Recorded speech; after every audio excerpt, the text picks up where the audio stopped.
ha? Oo, sige, sige. But you're based here. Opo, ako po yung dala ng TV5. Ah, okay. Ito po kayo po yung legal team. Hindi. Sa VP, I'm here as a Hello po, family magandang member. umaga Okay? po. Sige. Okay, sige. Thank you. Alright.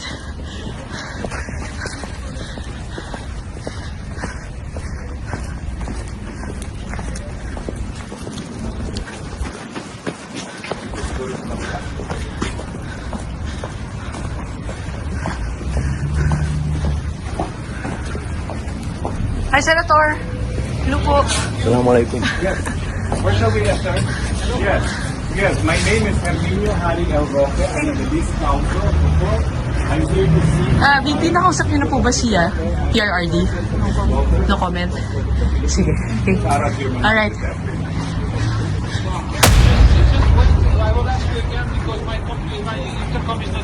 Okay.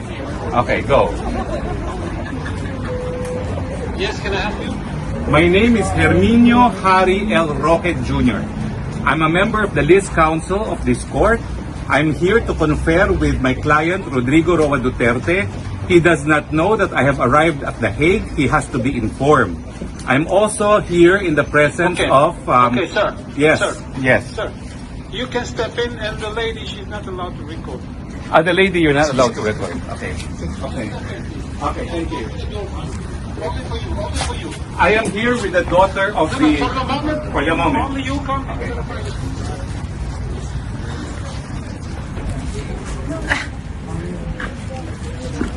Senator, kailan po kayo dumating? Wala mo ng comment. Wala muna. O, sige. Pasensya na muna po. Okay, sige. No problem.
Hello mga ka-DDS, meet Senator Robin Padilla, Vice President Inday Sara.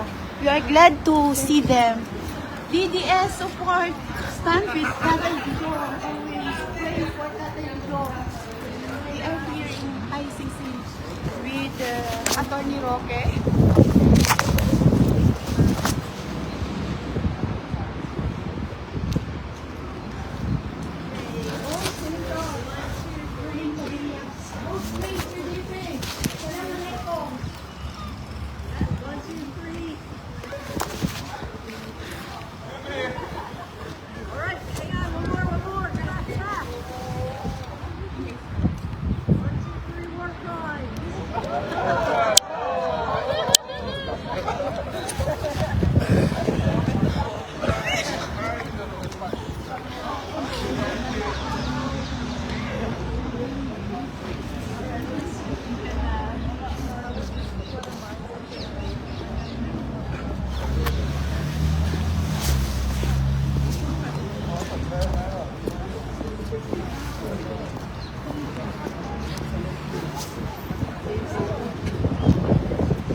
But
Yes, sir.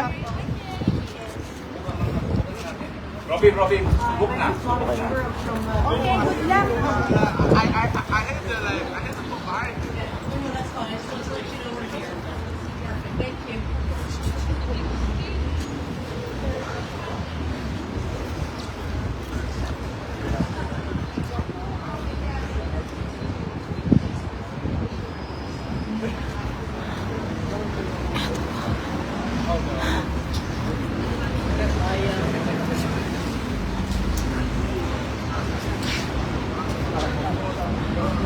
Ayun po si Attorney Roque, si VP, at saka si Sir Robin Padilla.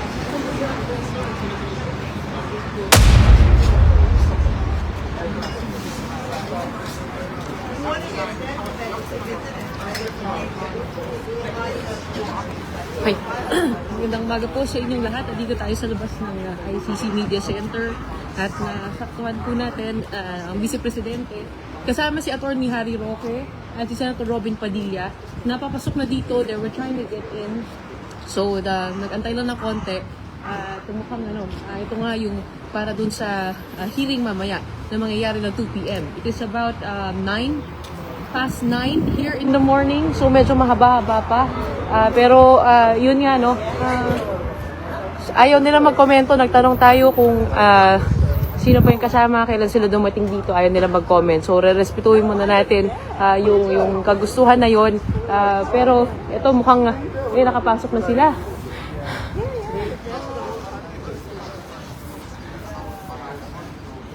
Alam natin na si Attorney Harry Roque ang isa sa mga ICC listed counsels at mukhang yun nga din ang kanyang magiging papel dito. Bukod sa counsel ni PRRD na si Executive Secretary Salvador Medialdea, si Attorney Harry Roque ay talagang listed siya doon sa ICC accredited lawyers.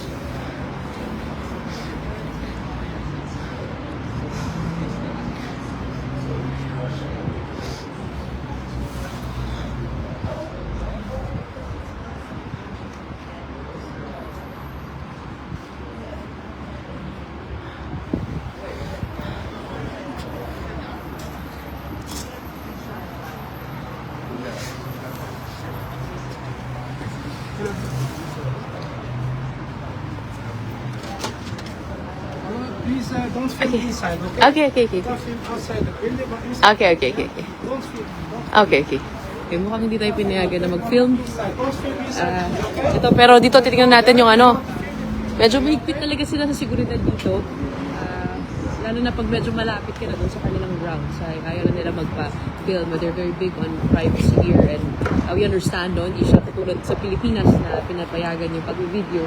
Dito talagang medyo strict sila dito sa Netherlands. Pero ito, nandito ngayon yung mga kasama nila VP kahapon pa nakita natin sila, kasama rin si ES Medialdea ng security. Tapos may ilang mga tao dito, hindi natin alam kung ba't sila nandito. Pero baka siguro sa ibang kaganapan. Pero puntahan muna natin yung mga kasama nating Pilipino na nagtipon-tipon dito sa labas ng ICC. Hello! Good morning! Kayo po ay nanonood sa loob ng... Ay, hindi kayo Oo, wait lang. Sorry. Ko lang ha. Ay, paano ba ito? Naka-close up pala. Saglit. Ayan. Good morning. Okay. Saan po kayo galing? Galing po kami ng Paris. Paris. Malayo pa. Opo. Oo. Actually, para makapasok ka sa loob, kailangan na mag-email. Opo. Mag-email. Ay, first come, first serve. Oo. Papadala ko sa inyo. Yung email. Pero, tama. First come, first serve. Kayo po ay nakapag-email na? Ayan. Pwede bang... Pwede kami sumama. Oo, tanong nyo. Pwede pagka kailangan magre-reply sa inyo, yung ICC. Wala pang reply, ma'am. Ay, pero nag-email na kayo. Yung kasama Ayun nga lang. response. Sa akin meron na May reply na ako Pero, Pwede kami sumama sa'yo, ma'am. ay, isang seat lang tagi isang email dapat Oh, kayo po, sa kayo galing? Okay lang. Wala ko pa po. Sa One News One News sa TV5. Ha? Saan ang Leiden? Dito lang. Oo. Eh, what brings you here to participate in the Oo. Support Duterte. Support. Hanggang Kay- sa huli Tama ba na kayo yung nasa harapan ng detention center? Parang nakita ko kayo sa isang interview. Tama ba yun? Yung may hawak na ano? This is the first time. This is the first time? Okay. Hello. Oo, okay. So, ano po yung parang pakiramdam nyo sa lahat ng mga nangyayari? I mean, dito na kayo, no? Dito na kayo, oo. Malungkot. Oo. Nakakahiya para sa bayan kasi pwede namang iano sa Pilipinas but inano pa dito. So parang paano yung yung jurisdiction sa Pilipinas parang Disappointed sa yeah. yung supporters sila. Oo.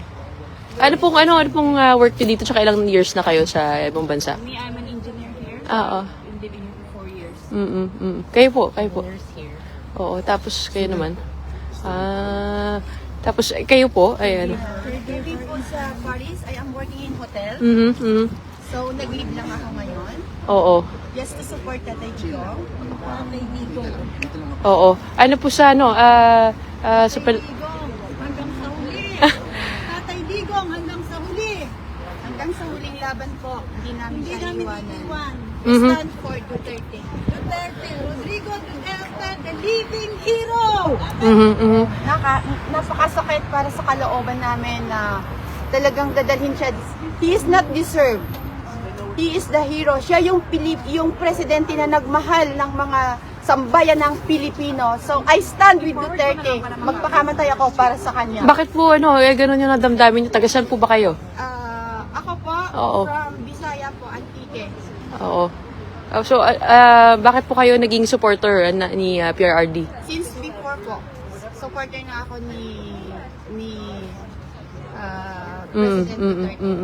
Kaya walang iwanan. Ano po inaasahan nyo ngayon ay sa pagpunta nyo po rito? Inaasahan namin na sana bigyan siya ng send him back to the Philippines. To the Philippines. Hindi siya karapat-dapat dito po sa He is not deserved na if mag-suffer siya ngayon. Sa ginawa nila kay President Duterte, lumabas lahat ang mga sambayan ng Pilipino. Doon natin nakita ang tunay na pagmamahal kay President Roa Duterte. Paglalaban natin kahit saang mundo. Kayo rin po ay nag-skip din kayo ng work today? Oo. Luckily, I don't have work today. Pero I'm here actually to support and show love para sa ating former President Duterte. I've been here already. Gaano katagal po kayo dito magsistay? Kung sakasakali. Kasi parang mukhang mahaba-haba pa ito eh. Nagano po kami ng permit hanggang alas 6 ng hapon. Oo. Dito. Oo. With the permit. So we will be here outside of ICC. Mayroong mga Pilipino pupunta din. Oo. Mukhang nga sabi po ni VP Sara na may gathering daw sa March 23. March 23. Ayun. Meron na-announce na yon. Oo. The date is confirmed. Opo. March 23 po. Pero dito po yon. Hindi po dito mismo. Pero wala pang ganyan. Dahig siya. Oo. Sige po. Sige, anuin ko muna kayo na last any message niya sa mga nanonood sa Pilipinas. Laban lang, Tatay Digong. Nandito kami para sa iyo. We're here to thick and thin. You will come out victorious. We will pray for you. Keep up the fight. Stay healthy. Laban. Okay. Supportahan natin si Duterte. Alright. Tatay Digong. Hanggang sa Duterte. Duterte pa rin. Yes po. Okay, ayan mga kababayan natin dito sa labas ng ICC nagpapakita. Mula sa sa iba't ibang parte ng Europe. Actually, nakikita natin madalas ay mga taga Europa, pero may nabalitaan ba kayo nalilipad pa mula sa Pilipinas? 3 buses? Ang darating mula sa? Wow! Tapos meron from Germany too. Punta tonight.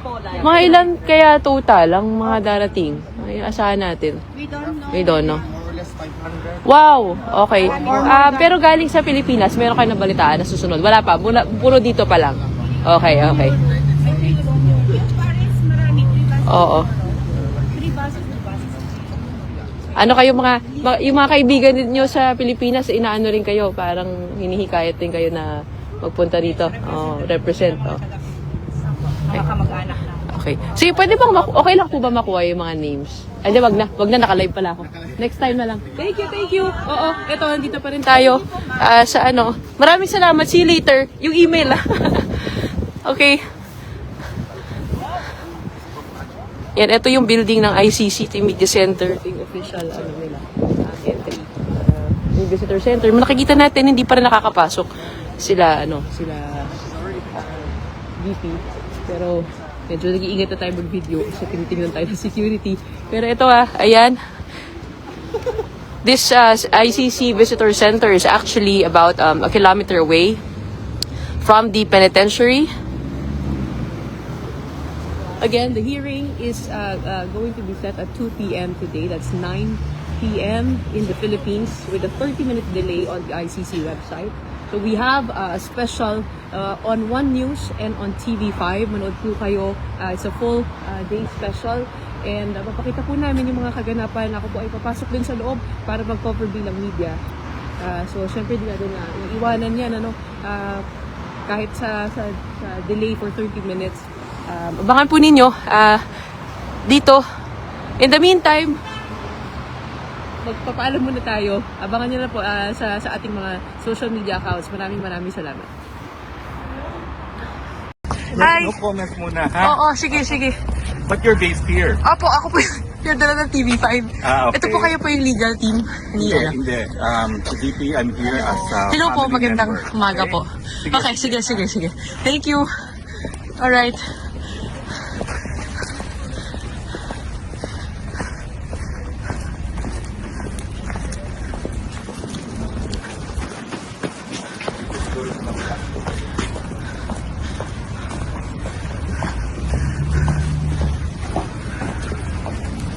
Hi, Senator.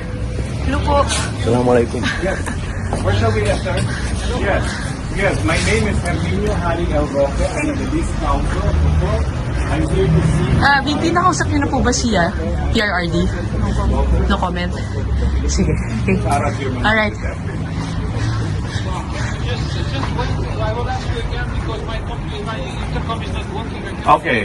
Okay, go.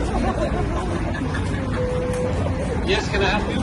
My name is Herminio Harry El Roque Jr. I'm a member of the List Council of this court. I'm here to confer with my client, Rodrigo Roa Duterte. He does not know that I have arrived at The Hague. He has to be informed. I'm also here in the presence Okay. of... Okay, sir. Yes, Sir. yes. Sir, you can step in, and the lady, she's not allowed to record. The lady, you're not allowed to record. Okay, thank you. I am here with the daughter of the... For the moment, For the moment. only you come.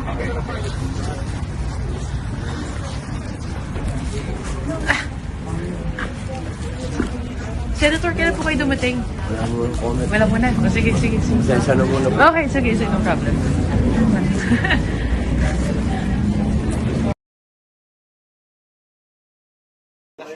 Sir, last, your comment po na sa sinabi ni Senator Marcos na hindi siya dadalo sa Alyansa Rally kasi hindi niya matanggap yung nangyari po kay PRRD. Balat kayo pala. Bungay sa mundo. Yan ang sagot ko sa kanya. Bulayin mo lelang mo. Thank you. Now to discuss about former President Duterte's arrest, we have on the line Attorney Salvador Panelo. Attorney, welcome to News and Views. Thank you very much for your time. Attorney, Yes, Attorney. can you hear us okay? Ay, nawala. Naputol yung line. Oo. We have sayang. Now we have Sir Attorney Sal Panelo. We wanted to talk about, siyempre may habeas corpus petitions na filed si Kitty, I think. Oo, no? oo, oo. And si he Congressman was the Polo. one who filed it with his son. Yes, with his son. And then also we'd like to get sana updates on the former president because there was medyo confusion with the Executive Secretary Medjel Dia as to saan ba talaga si former president and if he's okay. Medyo nag-worry kasi yung mga tao. But right now kasi meron I know, naman I know, but we'd like to find out how is his condition. Di ba? Siyempre, statement ng ICC. may edad na rin yung si former president. Oh, I think attorney is there on the line already. Hi, attorney. Thanks for joining us. Attorney, can you hear us okay? Medyo nahihirapan Attorney tayo Sal, sa oo. sa makontak itong si Attorney Sal Panelo, isa sa mga legal counsel Yes, ni the former president. Pangulong Rodrigo Duterte. And andyan pa? Attorney, can you hear us? Attorney? Hello? Ayun. Yun, Attorney finally. Sal, thank you for joining us. Oh, magandang tanghali. Umaga pa lang po, attorney. Wait, di ba tanghali na? Alas 11 na, di tanghali na. Sige Yeah. po. Attorney Sal, I'd like to start off po with asking how the former president is. Kasi medyong, may mga nag-worry po yesterday. Sandali. Yes. Go ahead po. Sandali, teka, sino ba ito? Sino ba itong kausap ko? Si Angelo Castro po and si Angela Lagunsad Castro po from News and Views on One News. Ikaw pala yung anak ng kaibigan ko. Miss na miss ko yung tatay mo. Hi, Opo. Attorney Sal. Oo nga po. I am the next in line sa kanya po. Sige, tuloy na tayo. Tuloy sige na tayo. po. Attorney Sal, syempre madami nag-worry po yesterday when former Executive Secretary Salvador Medialdea hindi po daw makita si former President. How is the former President po? Kamusta na po yung kalagayan niya? Hindi ba merong video si Presidente Duterte na sinasabi niyang okay siya. Pag-usap siya sa consular officers natin doon. So, sa tingin ko okay. Otherwise, hindi nagreklamo. Kasi that video po, attorney, was before, after, no? Before pala mangyari yung Yung ICC. after mangyari yung ICC. Pero yun nga po, no, meron naman pong statement na rin naman po talaga from the President. Pero kayo po, personally, have you talked to him na po since the arrest? Ay, hindi kasi nga, hindi nga ako nakapasok sa Villamor eh. Huli kaming magkita. Doon sa state sa Hong Kong, nagsisinyasan lang kami. We were able to talk. Although, hindi naman kailangan kasi matagal na namin yung pinag-uusapan niya. Pinagkikita. Siguro po, attorney, can you... Kasi po si Secretary Salvador Medialdea, siya po yung iisa po sa in-appoint na legal counsel. Will you be part of it po pagdating po doon sa The Hague? Ay, hindi. Alam mo, hindi po pwedeng mga Pilipino lawyers doon na hindi accredited. Kailangan yung mga taga roon.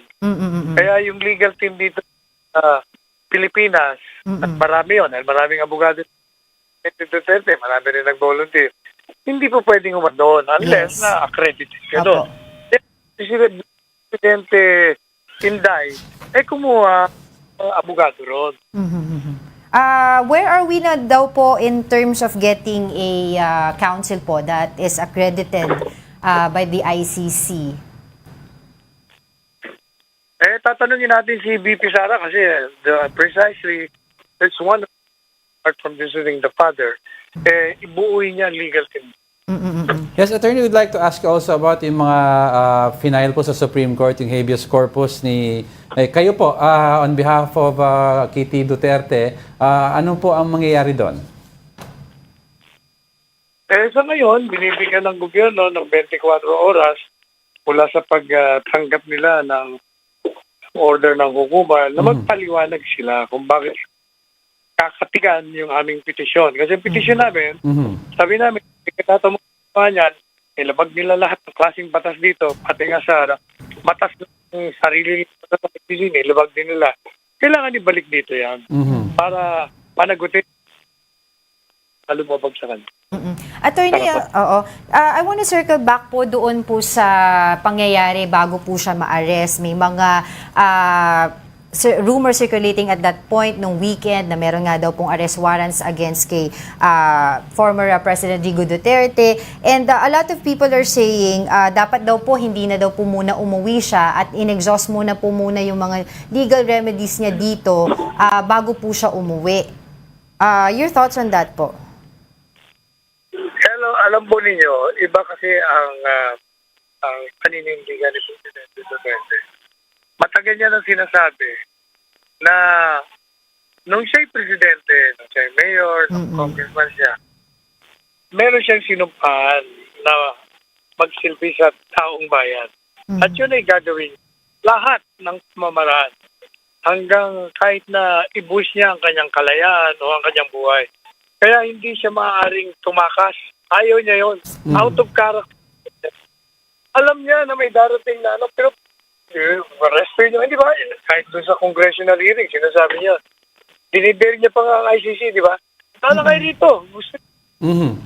Pero ang problema kasi ganito, ang ICC pala dito, nilabag ng ating gobyerno ang sa ating salita.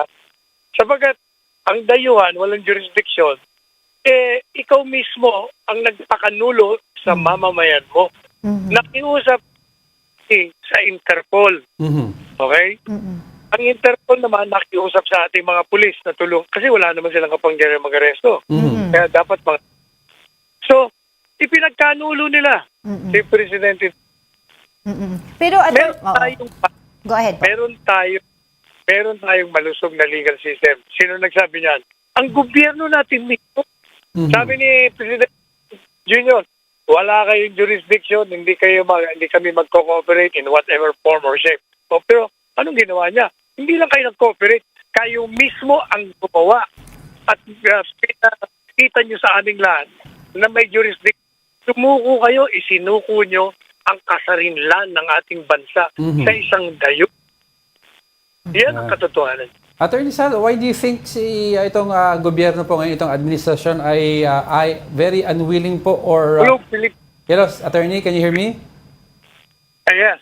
Yeah. Ano yun? Why do you think this administration is unwilling na sila na lang ang magkaso kay former president if ever at pinadala pa sa ibang bansa, Attorney? Alam mo, ever since sa aking programa, paulit-ulit ko sinasabi sa lahat ng aking interviews, ang talagang ultimate goal dyan ay i-eliminate ang mag-amang VP Sara at Duterte. Politika, kailangan matanggal sila sa 2028. They have to destroy physically, physically, lahat na klase. Basta kailangan wala sila kasi si Inday Sara ang pinakamalakas na kandidato sa Panguluhan sa 2028. At si Duterte naman, ang may mga milyong-milyong mga followers na tutulong kay Inday Sara. Kaya kita mo, pinailan ng impeachment, pinailan ng criminal justice. Naman, kaya pa naman si Duterte, binanatan din, nakakulong na ngayon. Yan talaga ang goal, wala naman. Alam mo yung mga sinasabi lang, meron kaming jurisdiction, may ICC, ganun. Yun ginagamit na lang yun, cover up yun sa kanilang politika. So, Attorney Sal, do you think kasi si Senator Bato daw ang possible next, but kasi pinag-uusapan na si VP Sara baka kasama daw sa case, do you think na possible habulin din siya ng ICC? Hindi ba kasama siya sa mga dinimanda? Hindi lang yan. Hindi ba sabi nga ni Inday Sara, hindi ako magtataka kung ako pati isasama nila kasi sinasama na siya noon Attorney, I would like to get your comment po doon po sa recent statement po ng Supreme Court about not giving you an immediate TRO. Hindi ito sa akin yun. Ibang abogado yun. Sa ibang abogado po. Okay. Ibang abogado yun. Pinahin ko po the petition for a writ of habeas corpus. Okay. Alright. Pero ang sinasabi ng Korte, ang sinasabi lang naman ng Korte Suprema doon, walang maliwanag na nagkaroon ng pagtabat ng batas. Kaya kailangan pag-usapan pa. Wala naman sinasabi. Ang feeling ngayon, wala kaming nakikitang paglaban. Kaya, ito. Pero, sinet pa rin nila for oral argument. Attorney, taking this opportunity para matanong lang po kayo kasi may mga kumakalat po online, di ko po alam kung totoo ito o hindi. At mas maganda na po na ito po ay ma-address po ninyo. Meron daw po ba kayong hindi pagkakaunawaan ni Attorney Harry Roque? Kasi meron pong nakita po dun, tinanong daw po kayo kung sino si Harry Roque, about Harry Roque, and you said, who is he? Tinatanong din kita. Ano po? Tinatanong din na Tinatanong din kita. Ito ba yun? Sino ba? Alright, I think that speaks 1,000... Ano po ba nangyari? Baka naman po pwede nyo i-share. Hindi ko nga kilala. Hindi ko kilala. Kasama po kayo sa gobyerno ni President Duterte 6 years ago. Ibig mo sabihin, lahat ng mga nandiyan sa lahat. Kilala mo yung Magkasama kayo sa cabinet meeting everyday, halos everyday. Attorney naman. Magkakilala tayo. Sige. What happened there? Sige, we'll leave it at that, pero that speaks 1,000 words. Attorney Sal, thank you very much for joining us. Hopefully we get to have you again on the show. Okay, salamat din sa inyong dalawa.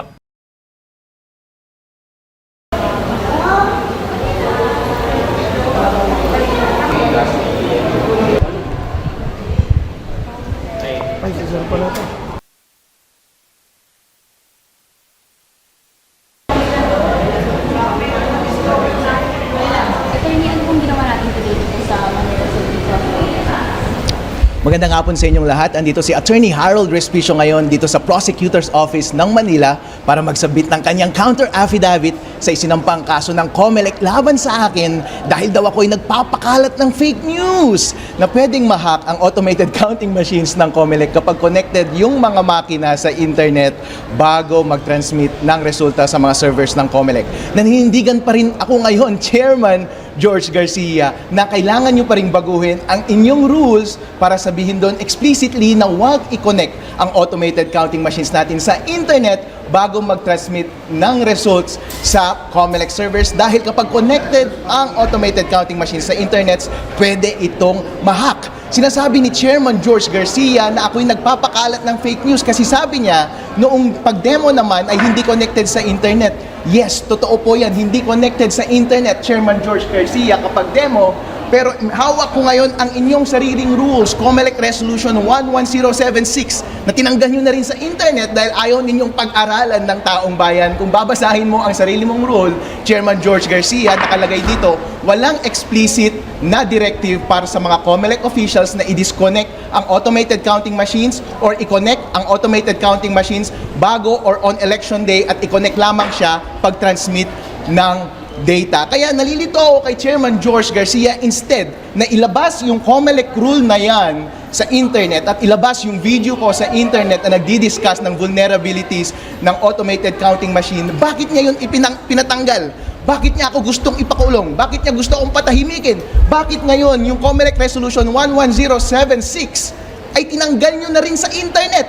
Yung taong bayan tuloy, hindi na nila mapapag-aralan kung totoo ba yung sinasabi ko o hindi. Naninindigan ako. Simple lang ang resolution ko. Kung wala kayong ginagawang masama, COMELEC, walang mawawala sa taong bayan, walang mawawala sa COMELEC, walang mawawala sa demokrasya natin. Kung maglagay ka lang ng napakasimpleng direktiba doon sa inyong ACM rules na nagsasabi na huwag i-connect sa internet ang automated counting machines. Ano po yung laman ng counter affidavit na final? Yun bang sinasabi ko kanina yung laman ng counter affidavit? Doon sa sinasabi nilang complaint, COMELEC Resolution 11076, nakalagay daw doon na hindi naman daw talaga connected sa internet yung automated counting machine. Hello, basahin po ninyo ang inyong sariling COMELEC resolution. Walang nakalagay doon about connectivity or non-connectivity. As a matter of fact, nag-uusap doon sa COMELEC resolution na yon, merong final testing and sealing days before ng election day at nakalagay doon, isasaksak mo yung automated counting machine para i-testing mo kung connected siya sa internet.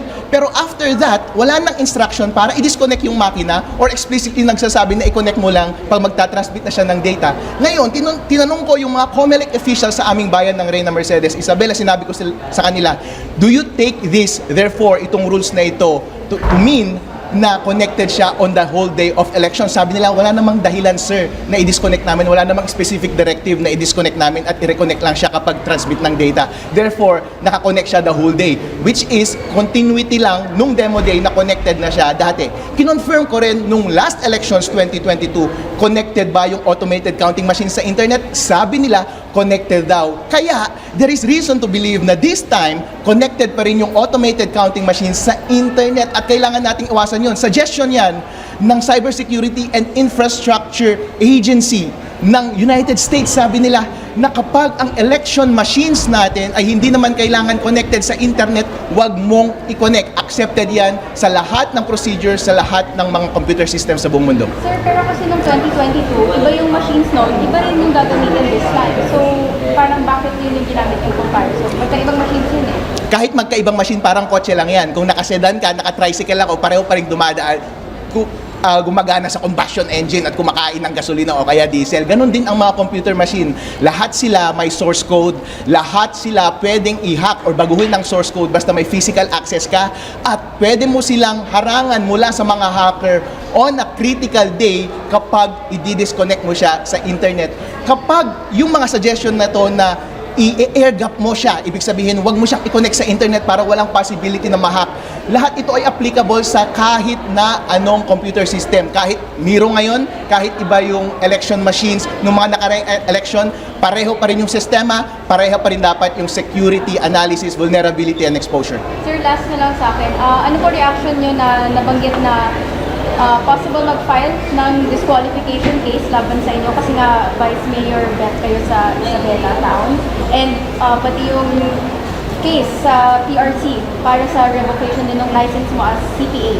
Handa tayo lahat, pati disbarment sa Supreme Court, pati pagtanggal ng CPA license mula sa PRC at pag-disqualify bilang Vice Mayor ng Reyna Mercedes Isabela. Handa tayo lahat dyan kasi kasama ko ang mga pinakamagagaling na abogado sa Respicio and Company Law Firm galing BGC at sila ang nagrepresent sa akin ngayon at tuwang-tuwa ako na napakaganda ng ginawa nilang counter affidavit at confident kami na sa process na to at mga process na yan ay may pagtatanggol namin ng maigi kung ano ang tama at sa bandang huli naniniwala ako na ang katotohanan ang magwawagi. Sir, any reaction kasi sinabi ng CICC na DICT na secure naman daw po yung automated election system, sir? Yan ang fake news dahil walang computer system ang 100% secure o invulnerable. Kaysa atakihin ninyo or gumawa kayo ng mga broad statements na katulad ninyan, bakit hindi ninyo sagutin yung specific na statement ko? Napakasimple lang. Kailangan natin i-assume na corrupted yung source code on election day. At kung corrupted iyon, ang tanging paraan lang para maiwasan ang bad act on election day ay i-disconnect muna yung automated counting machine mula sa internet hanggat hindi naman kailangan ng connection. At i-connect mo lang siya kapag magta-transmit na ng data. Kasi bakit mo i-connect? Ano lang ba ang tanging dahilan kung bakit gusto mong i-connect ang makina sa mga panahon na hindi dapat siya naka-connect? Ito ba dahil ay gusto mong baguhin ang totoong resulta ng eleksyon? Sir, kung sakali po na hindi nila baguhin o wala silang baguhin sa makina after the election, ano kung posibleng i-hide nyo or may gagawin po ba kayo kung sakali tuloy na nila? Ang tanging paraan na lang natin para mabago at maging tapat ang ating eleksyon ngayon ay magsalita tayo ng malakas sa media at sa public discourse. Kaya nga, napakahalaga na hindi ako patahimigin ni Chairman George Garcia. Mahalaga na mapag-usapan natin ito sa social media, sa media at lahat at itulak natin ang COMELEC na gumawa ng pagbabago dahil obvious naman, walang mawawala sa atin at kapag hindi ginawa ng COMELEC ang napakasimpleng suggestion na wala namang kamalian, mukha siyang guilty. Thank you, sir.